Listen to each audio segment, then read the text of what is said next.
Hello, everybody. I am Tristan, the King of Drawers, and welcome to the interview of Mythical Marcus. Because there are some intermissions for this video at the end, so be prepared for what you're about to see. But anyways, let's get to the interview. Let's just get started. I know we already answered some of these questions before, but we could pretty much. Yeah, I can re-answer them. It's okay. Now, Pupples just keep calling me, and I want to decline it. So decline it. So yes. Yeah. All right. So this is Alman.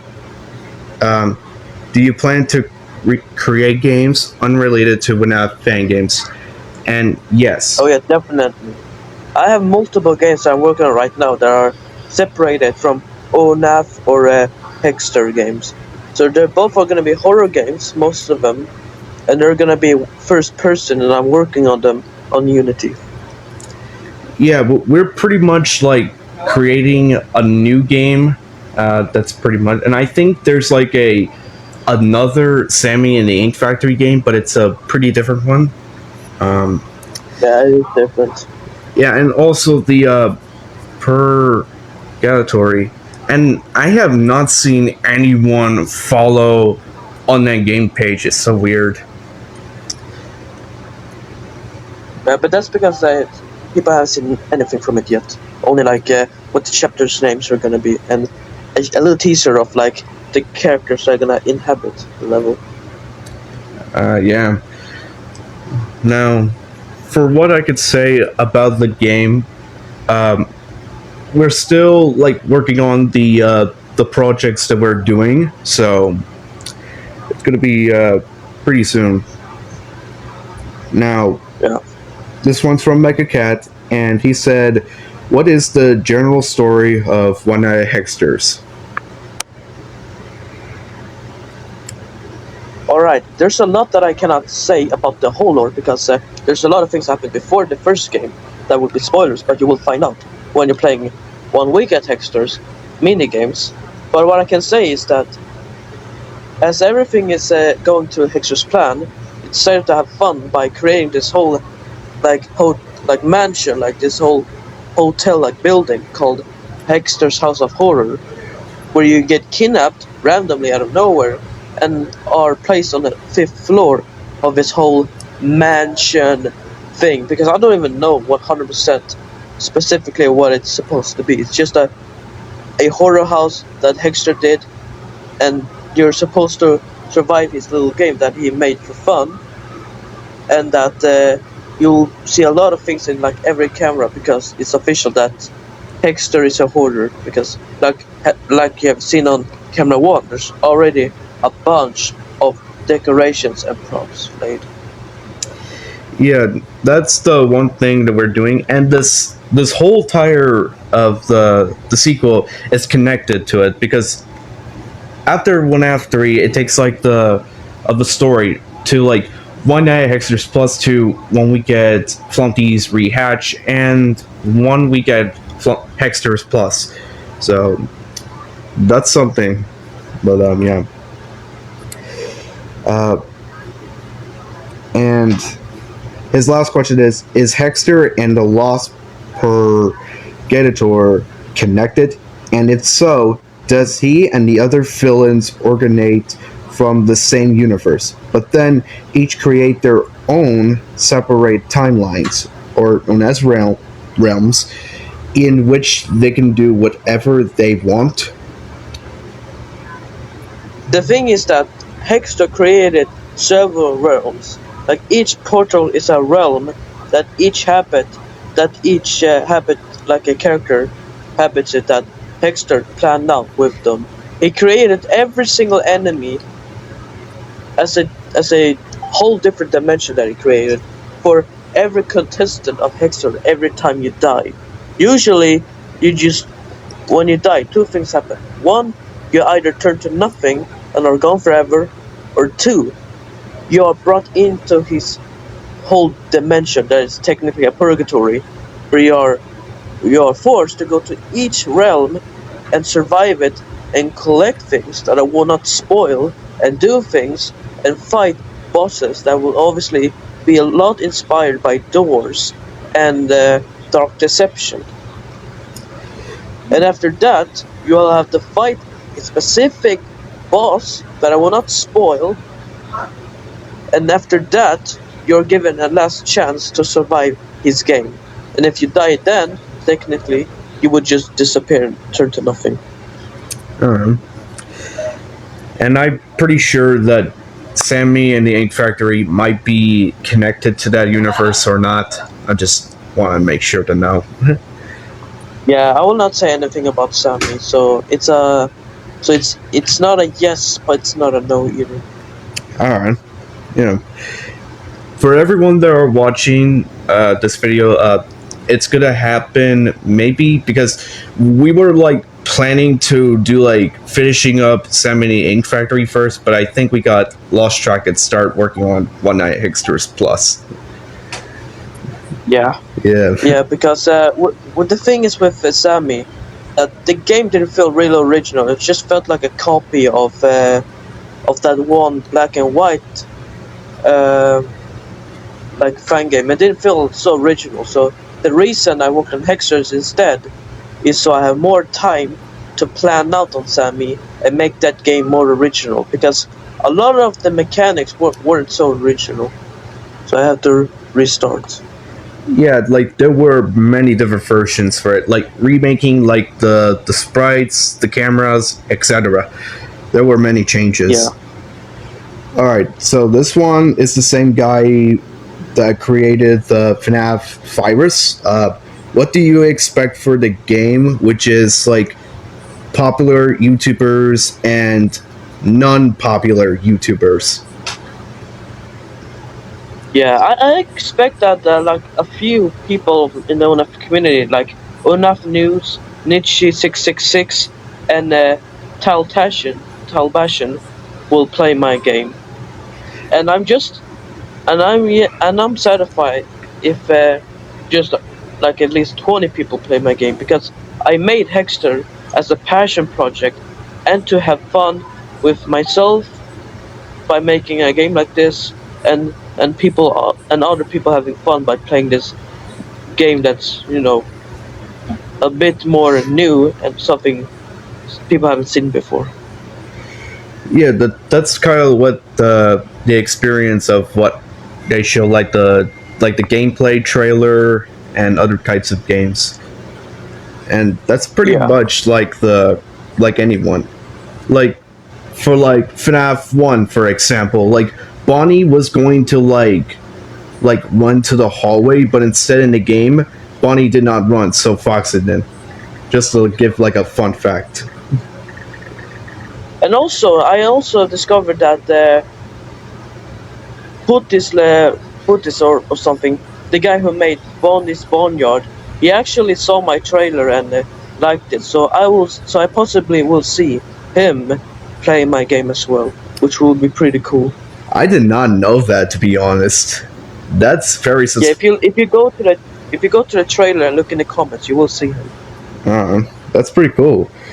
All right, this one's from Nietzsche666 FNAF TV, and he has 3 questions.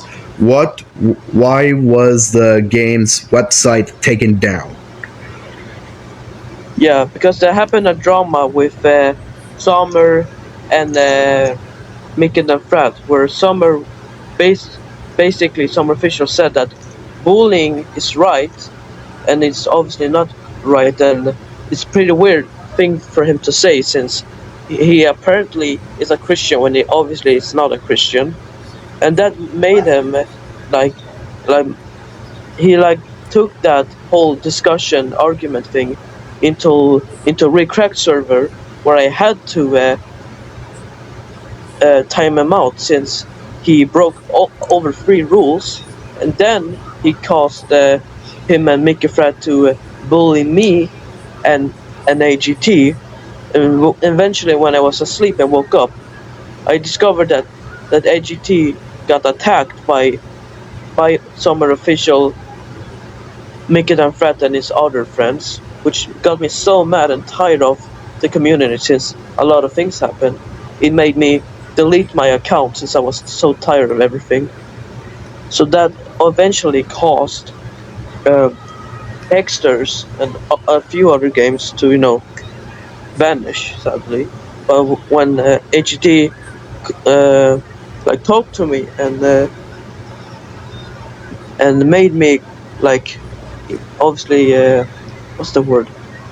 I don't know, but eventually joined back and had to make a new account with Mythical Marcus instead, and had to restart the game from scratch, basically. Yeah, and it reminds me of the Corda something where it's like in Jeffy's Infinite Idra, Marvin visits to this abandoned place that was actually the original place and met Mario. Like that version of Mario with flowers around him. It reminds me of that. But by the ways, but to the question if the game is like cancelled or something, no, it's not cancelled. It got never cancelled, because if it was cancelled, I would have announced it on my YouTube channel that I have. You will see it in the link in the description. But anyways, I just had to restart the game by making new cameras and add new characters and new designs and a few Easter eggs I'm working on that will be hilarious and pretty disturbing for some people that are more like, I don't know. But yeah, the game is not cancelled. Me, King Christian, and AGT are working hard on the game, and it's gonna release pretty soon, since we have made a lot of progress. And with the help of Brando, who made One Night at Snickers to help with the jump scares. And So yeah, I can definitely see this game actually releasing next month. Yeah, and about it, if people don't know who King Tristan is, it is actually me, because I am I have 3 jobs in this whole entire thing. I have the concept artist, a second thing of making some random noises, like the One Night at Flunky's one where you click the cactus, Grumpus the Clown poster, and the dog poster. And the third other thing that I'm not gonna tell you what it is, because it is gonna be a secret, so you're all just gonna find out. So yeah. Yeah. And the one you said about that the game's not canceled, that was his second question. And the Easter eggs were from another question. And this is his third and last question. What was the jump scare I missed? Which, the one he did was the Big Mac Jerry, Hexter, and Blue Man jump scare from his the demo play game. Yeah, the jump scare that he missed was the broken Hexter one, and he appears on the random cameras during 4 a.m. to 5 a.m. So if you see him and you pull down the camera, you die immediately. Same thing is if he appears on your camera. I mean if he appears in your office and you don't pull up the camera time, then you die immediately as well. So he will work as Golden Freddy in Ultimate Custom Night, basically. So that's the jump scare that he missed. Yeah, and for Nichi666, if you're watching this, there is going to be something that will happen when the full game is out, so be prepared. But yeah. Yeah. But there was just a lot of cool things that are happening right now. So yeah, pretty cool. Now, here are the old versions of the game, but there were the old questions from it. This one was Pata. He has 2 questions, and well, actually, you already answered one because there was a question one of the Easter eggs. But this one's from ConfusedIguana. I'm not sure how to pronounce it, but will there be different kinds of endings? And there might be not very much, but I think you can explain it. Yes, there will be multiple endings, especially for one wicked Hexters. There will be multiple endings depending on what you do and how you play the game, basically. Yeah, pretty much like. So yeah, so I wouldn't say that one wicked Hexter will have a good ending or a bad ending, but it will in 100% have a bittersweet ending. Yeah, pretty much like the Five Nights at Freddy's 3, with the good ending and the bad ending. No, I wouldn't say that. Will only say one of the endings will have a bittersweet. But I will not say how many endings there will be or which one will be canon. I will only say one of them are a bittersweet ending. That's all I'm gonna say about the ending. Do not spoil anything. Yeah, nah, it's alright. It's alright. This one's from Dumb Artist, and this is before you and her became friends.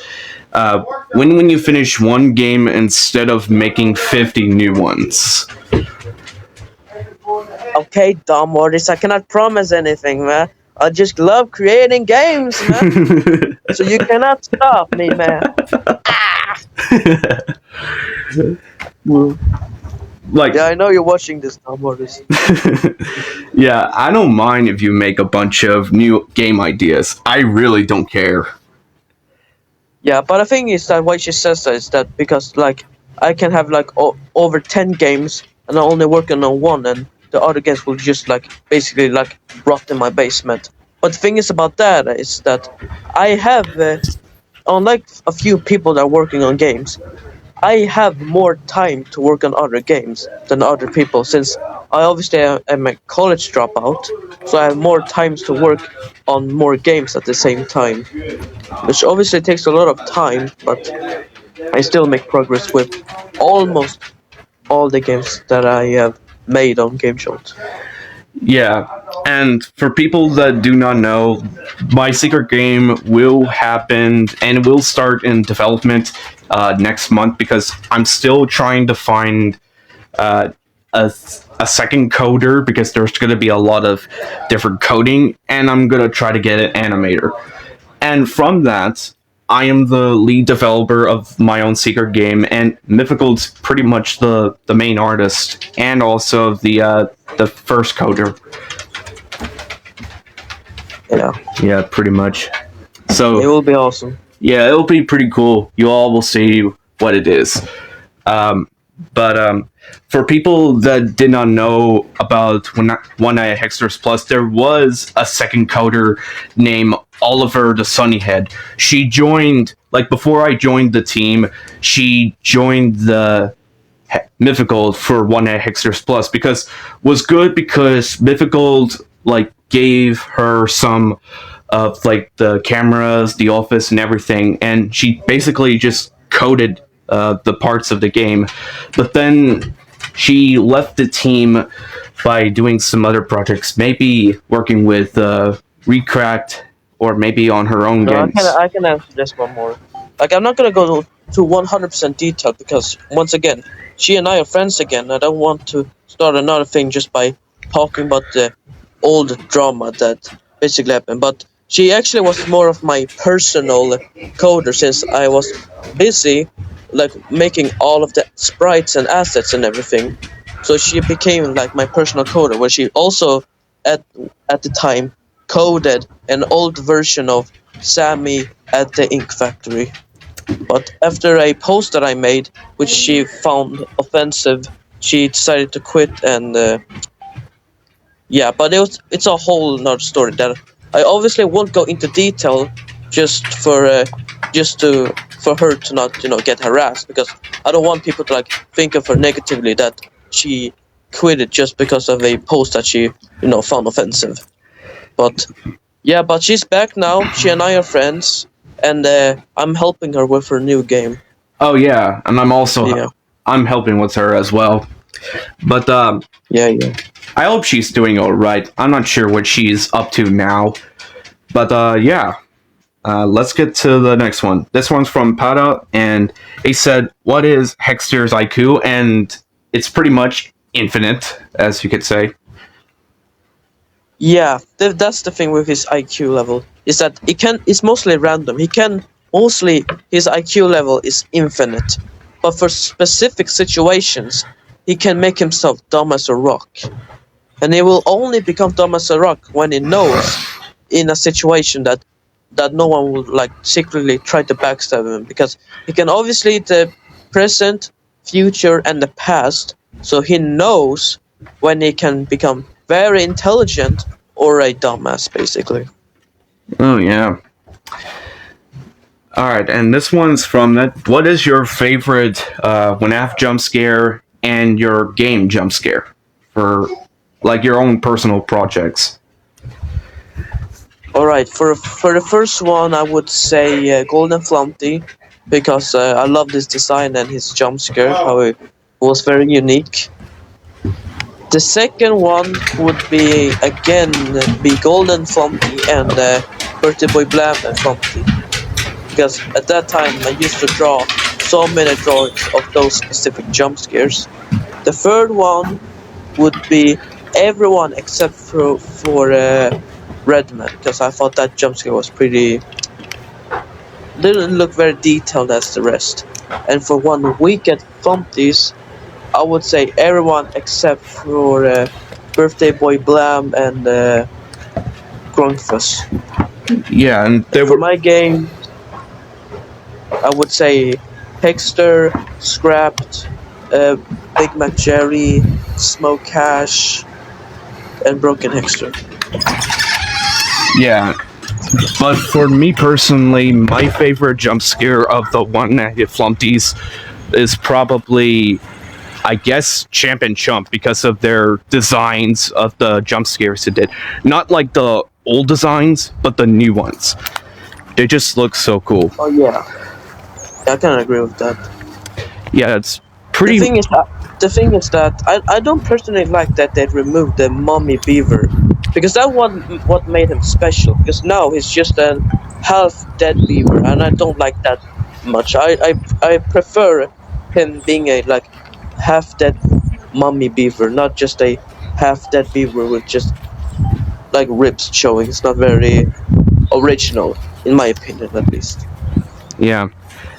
And my favorite jump scare in the One Night at Hexter's is probably maybe Big Mac Jerry or Hexter, but I think my favorite jump scare is probably Gestress, because I put a little bit of a reference for like to make her just a little as like Pomni was in episode 3, which I thought was a pretty cool idea to add that in the game. Yeah, I'll implement that a bit, but not 100%, because again, I know she's obviously heavily inspired by Pomni, but I don't want to make her a 100% copy of her. I want to make her a little bit more original, of course. So that's why I will make the jump scare not 100% monster Pomni, you know. Oh yeah, I get it. And yeah, that's pretty much it from this one, to be honest. But yeah, there will be some things in the video once this interview is done, and I hope that it does not mute it. Thank God. Yeah. And before we end it, is there anything you want to say? Because I know people will see it when they get this cool message. The only thing I can say to you guys is, like, be ready for all of my projects. I put a lot of effort and so much from my time to entertain you guys. So be ready. Hexter is coming soon. God bless you, everyone. Jesus loves you. Amen. Right. That's really cool. For me personally, I would just say that we're getting ready for the game to happen. So it will pretty much like happen for the game. That will be something, but it is coming soon. Just to let you guys know if you're watching this. Yeah. What? Yeah. Now, Marty, I'll call you back here if you I want to say to you one thing. Eggplants.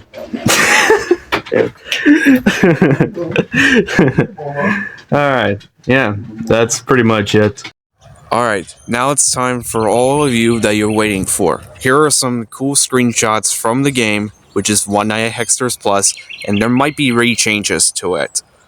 The first one shows off of Hexter in the cameras being in Smokecash's room, which is something that is pretty cool, excitedly. But yeah, we also get this half of the room showing off maybe Hexter and Big Mac Jerry's room, and the last one shows off a new room for one at Hexter's Plus, or maybe another game that you probably will see for the future.